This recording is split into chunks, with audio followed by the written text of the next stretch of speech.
Très simplement, l'objectif de ma présentation était un peu de faire le pont, je dirais, entre les présentations majeures qui ont été faites ce matin par Michel Pierre-Louis et par Le Gran, et ce qui va se faire dans 1h30 de temps, qui est la réunion des working groups, des groupes de travail.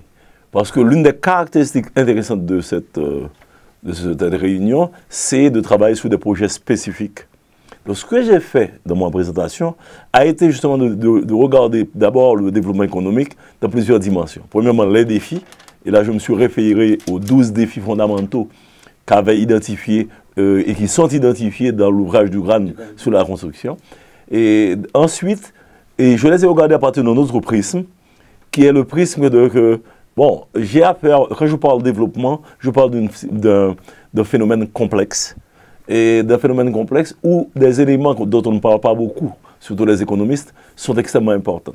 Un élément important, c'est le mindset, c'est-à-dire la mentalité et la culture.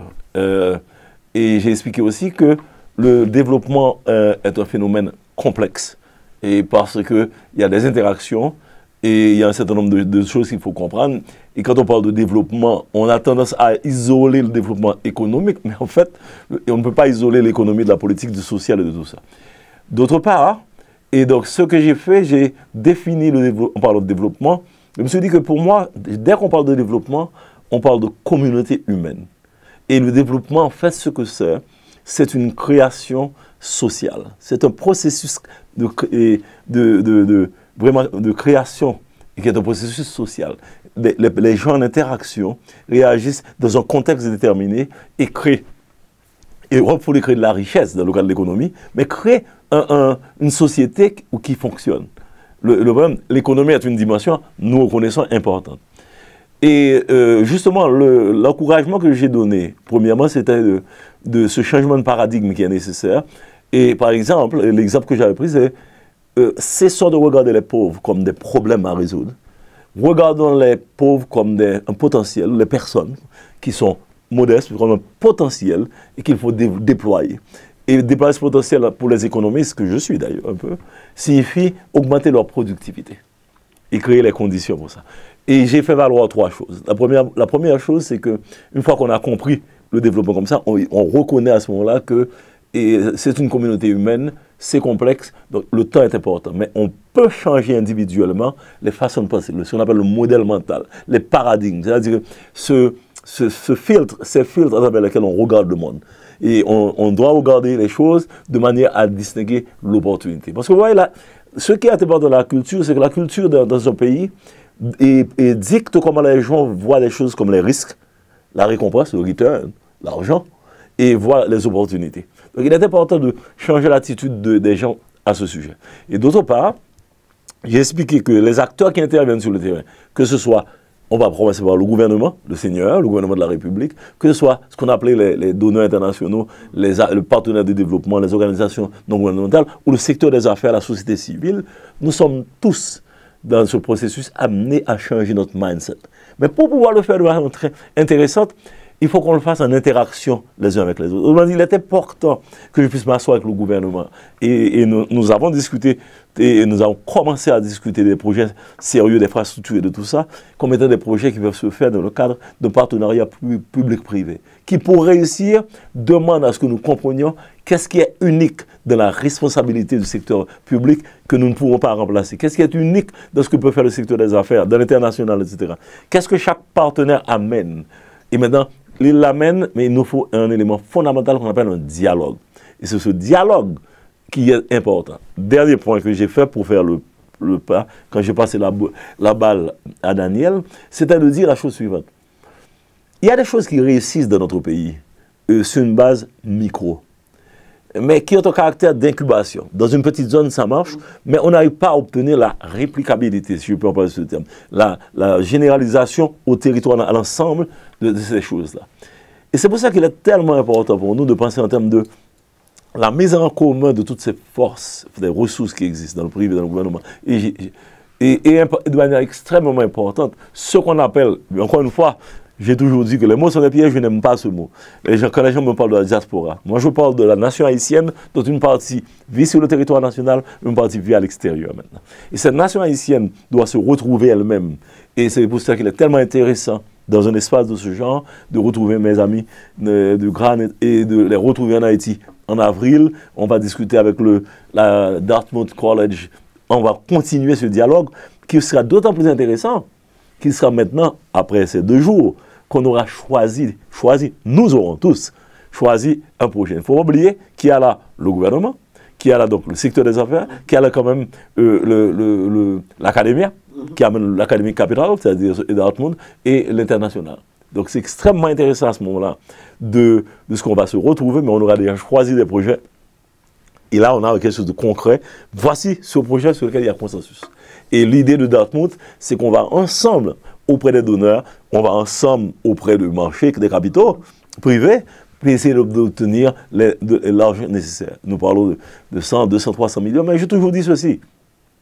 Quand on a bien conçu, bien organisé ce que nous voulons faire, quand nous arrivons à des projets qui sont de nature consensuelle, à partir de ce capital humain disponible et qui est dans cette salle tout à l'heure, je dis personnellement que on a besoin d'argent, mais l'argent n'est pas le plus gros problème. Le plus gros problème, c'est de maintenir ce dialogue, de maintenir et de comprendre. Et ça demande pas seulement de la tête. Ça demande, comme on dit en anglais, mind, heart, will. C'est cette combinaison qui peut nous permettre de faire émerger le futur. Voilà. Monsieur Clermont, depuis le tremblement de terre, ça me fait, comme journaliste, peut-être ma 15e réunion et à laquelle, n'est-ce pas, et je participe pour mon émission. Okay. Le mot projet, je ne sais pas combien de fois j'ai entendu le mot projet dans toutes les interventions des experts, que ce soit des économistes comme vous, des médecins, etc., dans tous les domaines. Mais est-ce que le problème, ce n'est pas le fait qu'on parle de projet sans qu'il n'y a pas un plan d'ensemble, ce qu'on appelle en anglais un master plan. C'est-à-dire qu'on parle de projet, on peut avoir des projets pour le Nord, on peut avoir des projets de santé pour le Sud, on peut avoir des projets d'éducation, etc., dans le Nord-Est, etc. Mais s'il n'y a pas un plan général, est-ce que vraiment on pourra arriver à ce développement économique tant souhaité? C'est une excellente question. Mais il faut remarquer qu'en Haïti, Michel Pérou l'a montré ce matin, il y a eu des plans qui ne sont peut-être pas le genre de master plan, parce que le terme master planning correspond à une notion architecturale d'organisation des choses dans l'espace, etc. Et la réponse est oui et non. Alors c'est une question qui est bien délicate, mais on va s'entendre. Et toute réalisation humaine, quelque part, sort des rêves de quelqu'un. On n'a pas seulement tellement ce terme dans le débat économique ou dans les affaires. Moi, je suis un homme d'affaires. Et j'ai parlé depuis. Iparo était un rêve dans la tête de Daniel Rouzier. Daniel est venu rencontrer une équipe, dont moi-même. On a travaillé ensemble, ça nous a pris 7 ans, et on a fait de ce rêve une réalité, en utilisant des ressources qui existent chez nous et des ressources qui existent dans l'environnement et des capitaux qu'on a mis en place. Donc c'est toujours tout projet comme ça.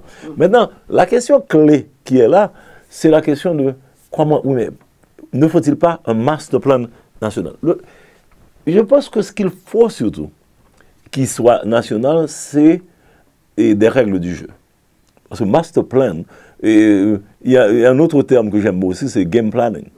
Et je pense que ce qui nous a manqué jusqu'à présent, c'est l'expression qui est parfaitement une expression politique d'une volonté exprimée que nous allons travailler pour développer ce pays. Il y a longtemps qu'on n'a pas entendu. Bon, les gens parlent de plan, mais je parle exprimer sous forme de voici ce que nous allons faire. Notre projet, notre priorité est. Et il faut dire une chose que je n'ai pas dit sous cette forme ce matin, mais que Michel avait déjà introduit. Je pense que mon pays, notre pays, a une caractéristique particulière. Même Michel l'a exposé très bien, mais je voulais la synthétiser. C'est le sort qui a été fait à sa grande majorité, ce qu'on appelle la paysannerie de ce pays, et qui a supporté l'effort national pendant tout le 19e siècle, pour se retrouver à un moment donné, devoir immigrer dès le début du siècle, et comme elle avait fait valoir, arrivé en 1950, ne plus avoir en main les éléments de l'économie, même quand ça s'est fait au détriment de la nature, pour pouvoir assurer vraiment ce qu'on appelle une économie viable, c'est une économie qui permet la reproduction des gens. Et si nous travaillons à retrouver cette justice historique, comment la faire? C'est pour ça que le projet de NIP que nous présentons a une caractéristique. Et nous ne regardons pas l'affaire comme un paysan, nous regardons une zone, mais nous venons avec tous les éléments qu'il faut, et c'est une zone relativement limitée, ce sera 500 hectares, mais nous le voyons comme un prototype. Un prototype maintenant, justement, et où notre souci essentiel va être la réplicabilité, qui va permettre de mettre en place des éléments de consensus. Moi, ce que je pense qui est aussi important qu'un plan, et c'est un plan aussi, c'est un dialogue national. Moi, je préfère relever pas ce terme de plan au sens bureaucratique, de dire le dialogue. Pourquoi? C'est comme quand nous allons en équipe jouer un match.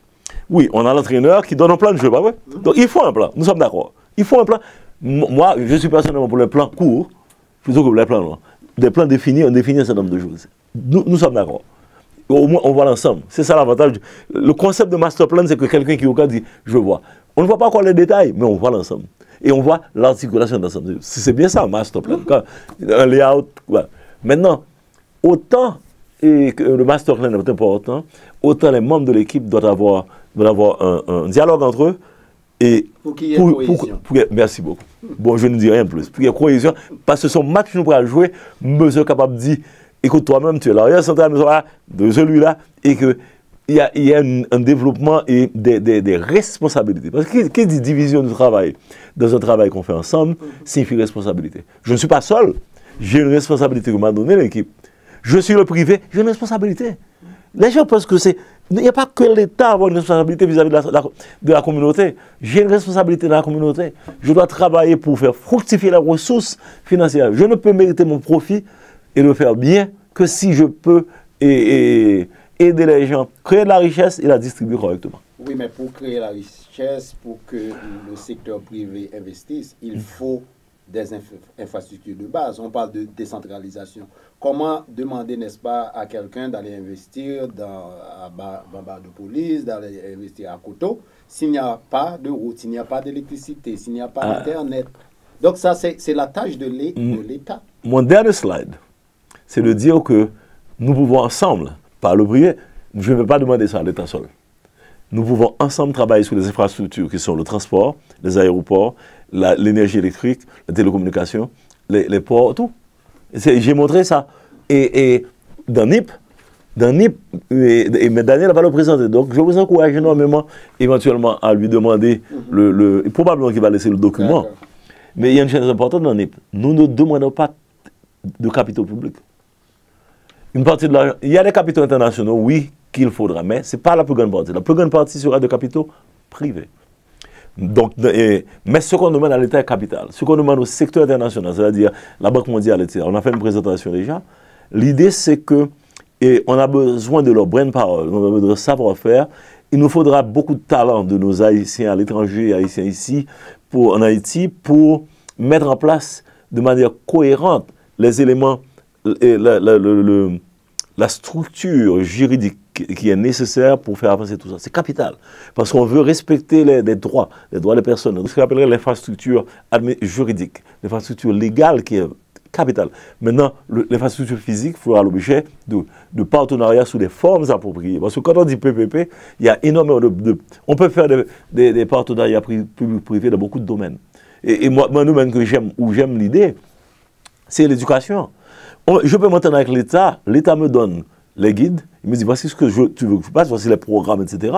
Je monte une université privée, ou un lycée, un grand lycée, un bon lycée, un lycée énorme. Je monte un lycée, je trouve les capitaux, je monte avec les conditions correctes, physiques, les conditions, et les profs qu'il faut, etc. Et l'État me dit, écoute, je te donne 10 ans ou 15 ans, tu construis, tu fais marcher le lycée, et dans 15 ans, ça revient dans le domaine public. Ou bien il peut rester public. Il y a des tas de formes, ça se fait en éducation. Il y a plusieurs exemples réussis en Amérique latine. Ça peut se faire en télécom, en électricité, partout. Et actuellement, il y a quelques idées comme ça, il y a en train de discuter dans le secteur énergétique. On peut concevoir, et ce qui est en train plus ou moins de discuter, qui n'est pas encore public, mais apparemment, aujourd'hui même, tiens, nous sommes le 20, en principe. Ce que le Premier ministre annonce cette idée que de partenariat public-privé sous forme de société anonyme mixte, qui pourrait faire non seulement la production, mais la production, le transport, la distribution et le recouvrement de l'énergie électrique. Mais ça, si tu prenez cet exemple simplement, vous voyez que quel est le défi? Si je veux faire ça dans Cité Soleil, et nous on est intéressés à le faire, il faut que je puisse m'asseoir avec pour les populations, pour voir à quel prix je peux vendre l'électricité. Parce que, contrairement à ce que les gens pensent, les gens de moins de conditions, les pauvres, de les bidonvilles, plaient plus, leur gallon d'eau plus cher que moi. J'en consomme plus. Mais eux, ils payent pour ce gallon d'eau très cher, ils payent pour le kilowattheure très cher, ils payent pour l'éducation très cher, etc. Parce qu'on n'a pas encore... C'est ce lien qui ne s'est pas encore fait. Mais, comme je l'ai dit, et c'est l'exemple que je voulais donner, le pauvre n'est pas un problème. Il faut regarder quel est le potentiel. Comment je peux faire dans la région des Cayes si nous allons créer une compagnie nationale d'électricité pour les Cayes? Si on fait une compagnie nationale d'électricité pour le Nord, si on va dans l'Ouest, au Nord-Ouest, à Port-de-Paix, et qu'on va faire ça, quel prix peut-on donner? Quelle technologie peut-on utiliser? Comment bouger les capitaux? Si le gouvernement est d'accord, on peut trouver des capitaux privés. Si on met en place cette combinaison avec l'Académie ici, avec nos amis à Montréal, il y a tellement d'Haïtiens impliqués un peu partout. On est capable, nous avons la possibilité. Et nous sommes ici à Dortmund pour dire que nous croyons, comme Daniel le disait, nous croyons que c'est possible. D'accord, merci beaucoup. D'accord. J'espère que ça va. Non, ça va. Ah, moi j'aime bien.